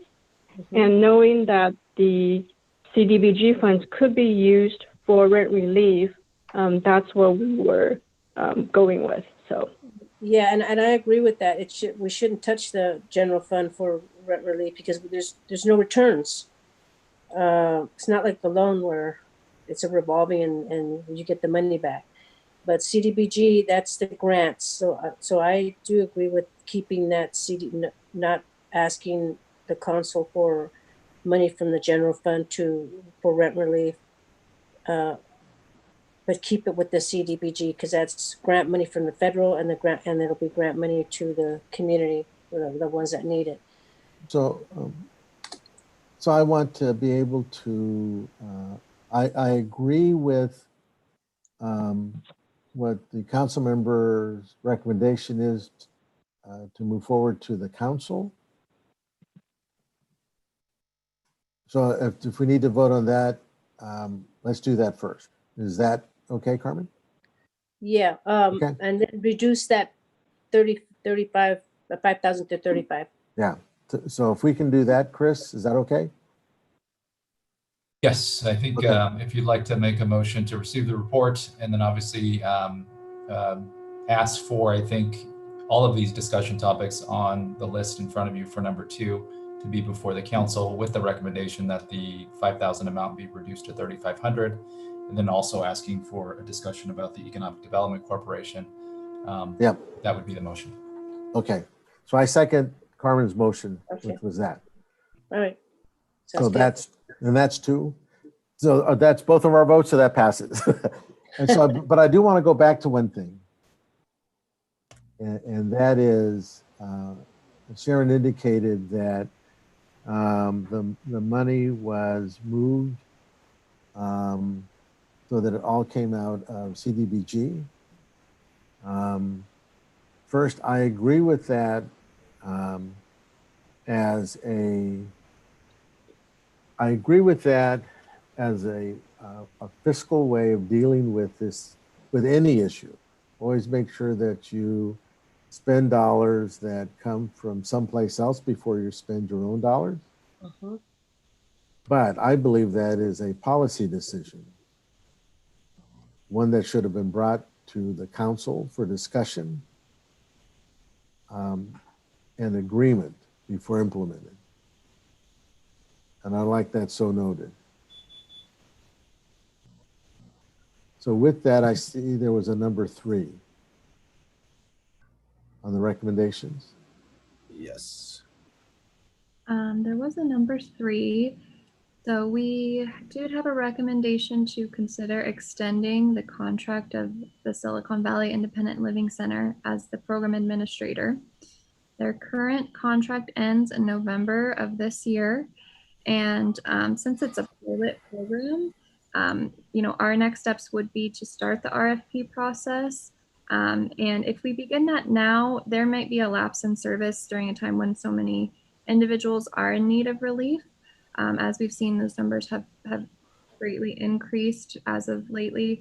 So that's one factor that went into our recommendation. And also, although CDBG CV funds have not been decided on yet for the upcoming fiscal year, if they are awarded any of those funds to distribute as rent relief, they would enter into a new contract that would end on June 30th. So we'd like to streamline those contracts to end concurrently to make the process smooth and ensure that we can still serve individuals with rent relief funds.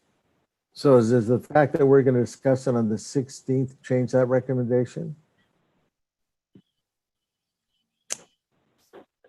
So for the 16th, my understanding, and I just want to clarify that, is the recommendations on the prior slide. And then if you'd like to include these, we can bring these all to council on the 16th, plus the funding source, whether it's CDBG or the Affordable Housing Fund. Is that what I'm hearing? No.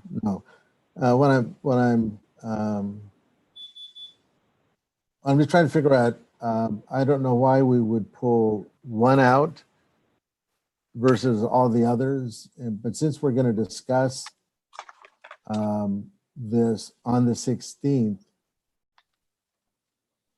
well, I still don't know why we wouldn't just bring them all at one time, whenever that timing is. So let me maybe back up. Let me just do it differently. I'm not in favor of number 3. I don't think there's a need for it. We've been partners a long time. I just don't feel the need for it. So I'll look to the council member. What she'd like to do. Can you show me number 3 again?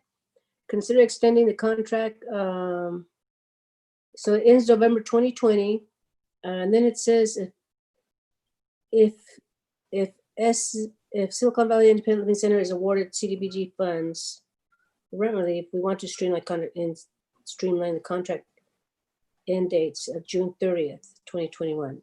Okay, so okay, I thought it was June 30th, 2020. So yeah, I think we should continue. But I don't know if we do, if we need it, since it's June 30th, 2021, we still have time, I'm assuming, right? Do we still have time? Since it's June 30th, 2021, not June 30th, 2020? To extend it, but I think we should extend it. We should continue with their contract. It seems like they are doing a good job. But you said it all depends on CDBG funding. So how I think, is that because of the small business one and the affordable housing fund? So I'm confused. Is that the reason why we're recommending it? Hi, council member. This is Robert. So the current contract, for SVILC expires on October 30th. Excuse me, October 31st. And we are of this year. Of this year, per council direction. Oh. Per council direction, we were to begin an RFP at the beginning of the 6-month mark of the contract. However, given that we are currently experiencing this COVID pandemic, and we have this new award money for the need for rent relief, that has kind of thrown us for a loop in terms of awarding CDBG dollars for rent relief, and those contract timelines are on a different timeline than CDBG. Or excuse me, the current rent relief contract is on a different timeline than CDBG. So we were trying to merge those timelines together.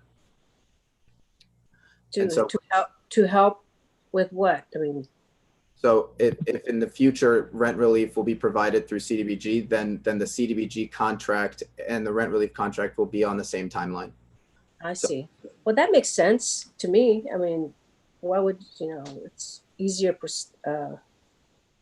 for all these different entities to be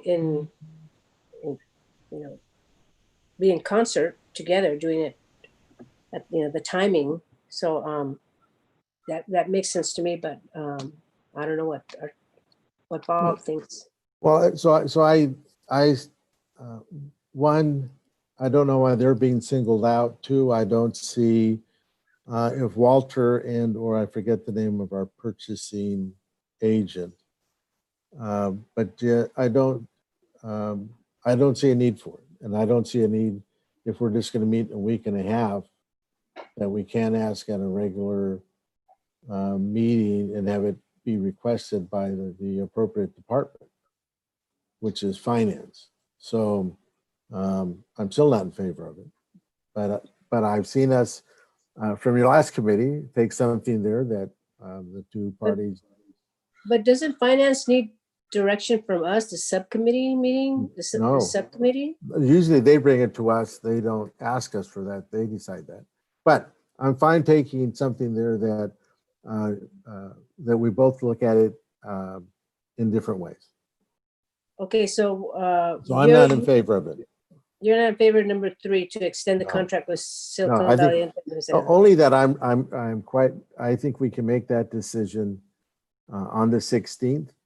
I don't think a week and a half is going to make that much difference. And if it was, that should have been brought forward sooner than now. Okay. So what now? So for me, I think it can be brought forward on the 16th. But if you feel that there is a need, then we'll go forward, and it'll just be you saying you agree and me saying I don't agree. Yeah, I agree with number 3 because Okay. we'll we can get it moving. So. Yeah. So we can. The recommendation will be bringing it forward, but with you agreeing and me disagreeing, I'm fine with that. Yeah. Okay. So is there another one, Sarah?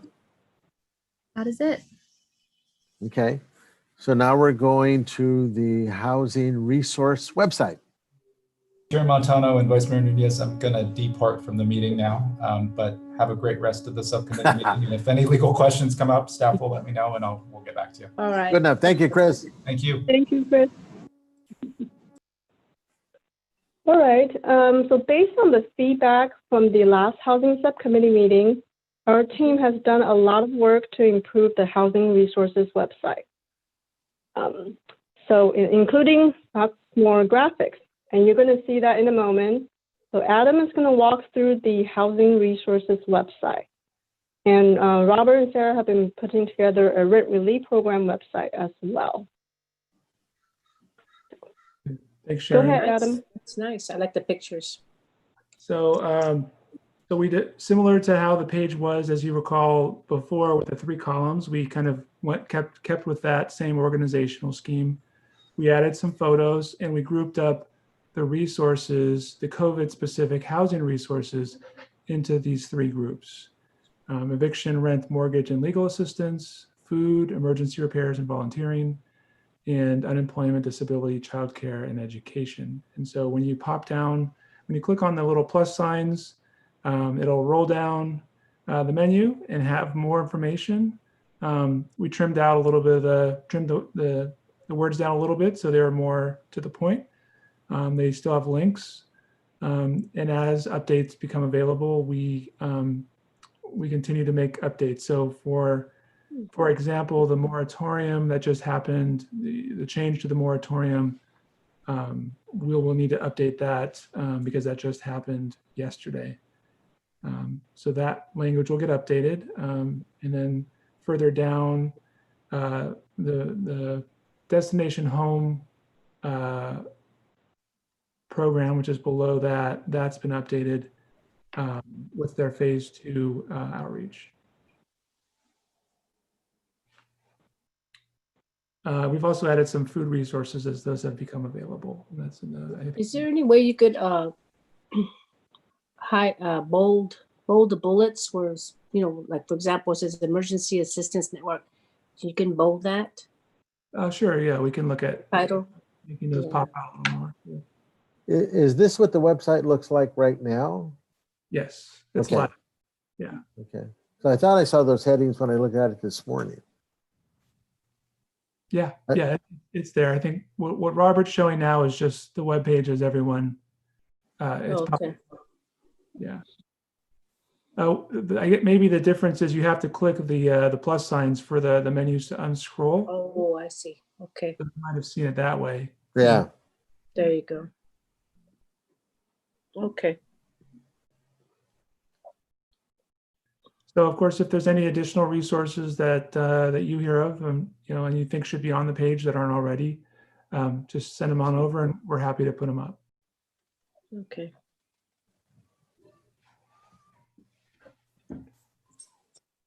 And I think at this point, Robert was going to show some examples of some other pages. So I'll turn it back to Robert.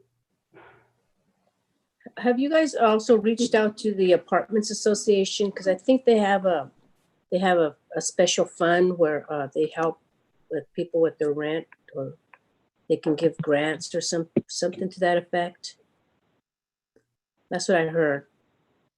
I don't know if it's true, but Yeah, no, we have not, but we will reach out to Anil with the Apartment Association. Can you? Because Yeah. Because I think I remember way back he said that they have a special fund where they can help with rent relief or something It's a whole to that program. effect. Yeah, a whole program they have. Yeah, so maybe reaching out to them and they can help out with that as well. All right, we'll do that. Yes, we will do that. Yep. So Robert is gonna, he pulled up already. Share this website, just created, and he created a web form as well, where the applicant can complete a pre-application and will be submitted directly to Silicon Valley Independent Living Center. Yeah, thanks.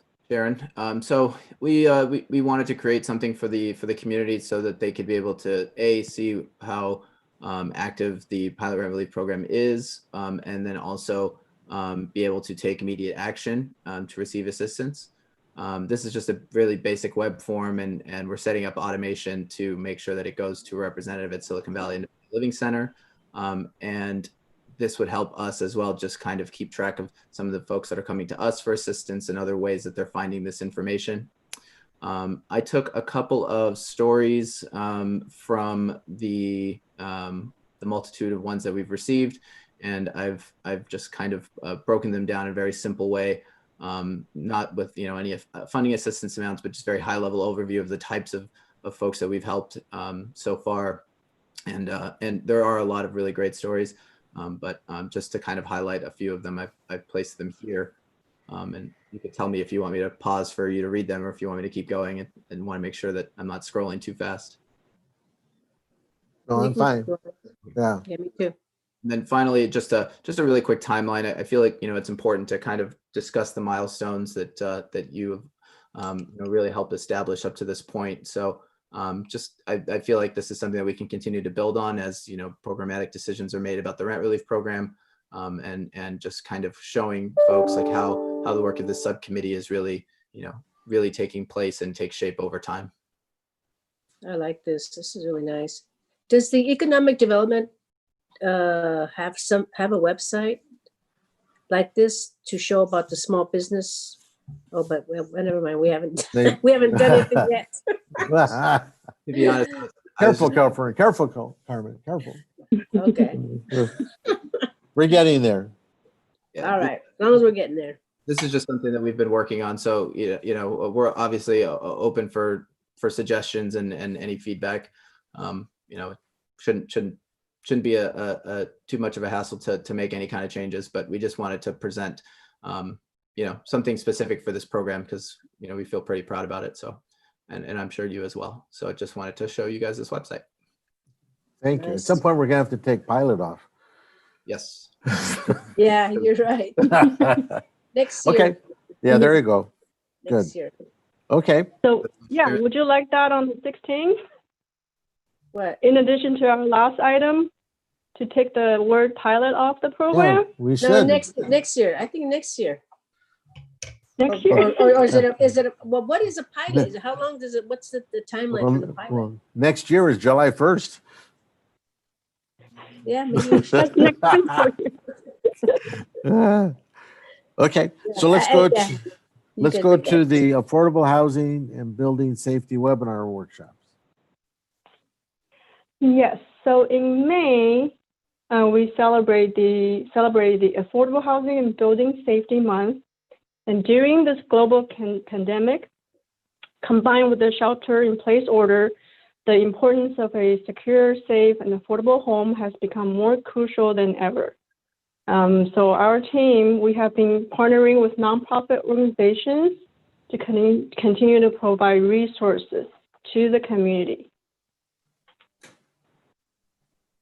So back in April, we partnered with Project Sentinel to conduct a webinar on rent protections and community services.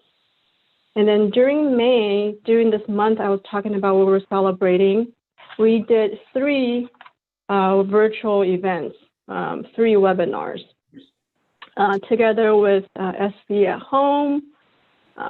So one of them, okay, I think he's scrolling. One of them was collaborating with Project Sentinel on a session on eviction moratorium, discussing the actions that landlord can or cannot take during this time.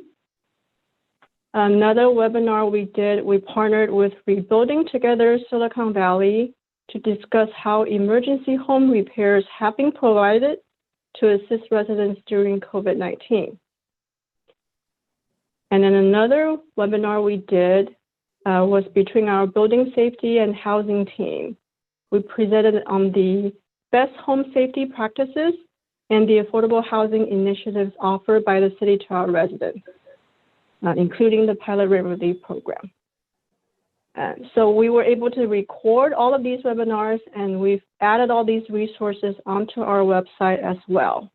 And hopefully these can provide more resources to the community, and we're proud to be collaborating with our regional partners also to help continue to engage and educate our community and explore how we can all work together during this trying time, especially. Do you have any questions? Nope. Okay. Carmen, do you have any? I was just thinking about the people that really need this information don't usually go on the websites, and that's unfortunate. I was just thinking, what's another way that they can get this information? And it's really the responsibility of the individual when it comes down to it, you know? Well, You know how they say, early bird gets the worm. If you're not out there looking for ways to get informed, then you just don't get informed. So yeah. So Sharon, is our TV station still working? Or that community TV station? but nobody I goes think on that so. channel 14 though, Bob. Oh, well, so I was just wondering if we could put some of these on there and then inform those persons if you don't have as public service PSAs and just run them in a loop there. I would just if you don't get onto our website, what could you do? Maybe I'm assuming it's free. I'm hoping it's free, but. Think about, I think Carmen's right though. What other ways could we get to people that really do need this? We might want to take a look at a way, but I think they're great. Yeah. Okay, so I noticed that's our last thing. So with that, I'm looking for a motion to adjourn. Okay, I move to adjourn. And good job. Good job. And thank you very much for giving me the opportunity. I second that. And with that, folks, have a great evening because I have a great weekend. Yep, I have VTA again tonight. Oh, yeah. Okay. Good job. I'm going to try. Talk to you all later. Yeah, you do. Bye-bye.